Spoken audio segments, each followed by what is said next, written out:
Sveiki, pristatome jums temą asmeninė apsauga nuo mobilios spinduliuotės. Kaip jūs jau girdėjote, yra įvairių būdų, kaip išjungti prietaisus savo namuose, siekiant sumažinti spinduliuotę. Tačiau esama atvejų, kai neįmanoma išjungti spinduliuotės šaltinio, o mes norime būti saugus, kad galėtume ramiai miegoti naktį. Vienas iš tokių variantų – tai galimybė save ir savo lovą padengti aliuminio folija. Žinoma, tai laikinas sprendimas, tačiau jį galime išmėginti, nes jis yra visai nebrangus ir praktiškas. Ištieskite aliuminio foliją iš abiejų pusių lovos viršuje ir apačioje, lovos gale ir priekyje ir įsitikinkite, kad į vidų patenka oras. Jūs taip pat galite naudoti ir kitas medžiagas, padedančias apsisaugoti nuo spinduliuotės, bet į vidų turi patekti oras. Neklijuokite aliuminio folijos tiesiai ant sienos, nes priešingų atveju susikaups drėgmė ir susidarys pelėsis. Todėl variantas su apsaugos medžiaga yra daug praktiškesnis ir gali būti naudojamas ilgą laiką. Čia galite pamatyti, pavyzdžiui, modelį su medžiaga apsaugančią nuo spinduliuotės, skėtį ir kilimėlį, kuris sudaro foliją naudojama pirmajai pagalbai. Ši folija taip pat yra tinkama, nes joje yra aliuminio, todėl jį apsaugo. Galbūt turite namuose seną skėtį, iš kurio patys galėtumėte pasigaminti šį modelį. Žinoma, tokių panašių sprendimų galima rasti internetinėje parduotuvėje.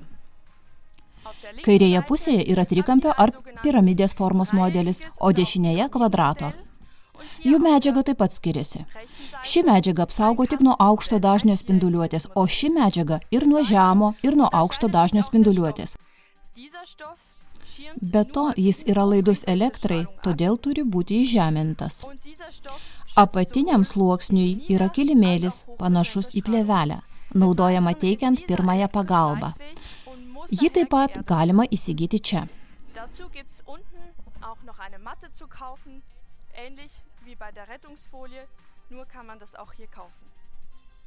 Jei daug keliaujate ir turite miegoti viešbutyje, tuomet šis sprendimas būtų pats tinkamiausias. Kaip matote, čia panaudota taip vadinama pop-up palapinė.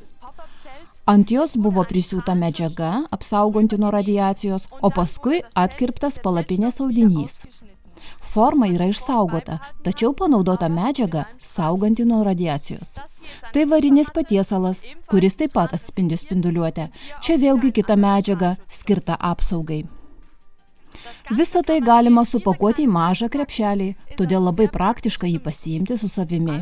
Kadangi dar nėra galimybės nusipirkti, geriausia jį pasisiūti patiems. Dabar aš jums parodysiu, kaip galite apsisaugoti darbo vietoje. Panaudojus kartoną ir aliuminio foliją, sukuriama apsauginė erdvė. Turėtumėte įsivaizduoti, kad folija yra ir čia, ir žemiau, todėl iš šios apsauginės medžiagos susiformuoja Faradėjaus narvas. Grindis su aliuminio folija galima užtiesti kilimu ar biuro kilimėliu. Be abejo, galite panaudoti ir pirmajai pagalbai skirtą plėvelę.